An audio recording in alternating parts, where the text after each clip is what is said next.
પણ કે વધારવા હમાય એમ પણ આવડું મોટું ભવ્ય આયોજન એક સમાજ માટે કરવા માટે છે અને કદાચ ત્યાં કદાચ થતું છે ને તો કદાચ એક બે મુશ્કેલી ખામી અમારી રહી જતી હશે જો કરી છે એટલે રે બાકી નથી કરવું એનાથી કાંઈ નથી થતું એવા નડિયા ગણવા વાળા જે લોકો છે ને મારે આ જાહેર મંચ ઉપરથી કદાચ કેવું ન જોઈએ પણ ના છૂટકે કેવું પડે છે કે એ સારું કામ કરવાના પ્રયત્નો કરતા હોય એમને અવરોધમાં હાડકા નાખવાનું બંધ કરી દેજો નકર તાકાતથી સમાજનું નેતૃત્વ જેમ અમને કરતા આવ્યું છે પરિણામ આપતા આવ્યું છે એમ પછી હવે વચ્ચે આવ્યા એના પછી મારે હિસાબ કરવા ન પડે ઈ મેદાનમાં મારે ઉતરવું ન પડે નથી ઉતરવું સમાજની વાત આવે છે ત્યાં સુધી પણ કીધું કે છેલ્લે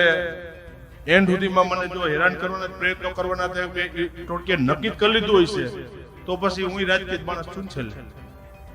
સામે વાર કરું તો મને આવડે જ છે કદાચ ઈ સમય આવે ત્યારે મારે મેદાનમાં ઉતરવું ન પડે એટલા માટે જે જેનું સારું કામ કરતા એને મુબારક.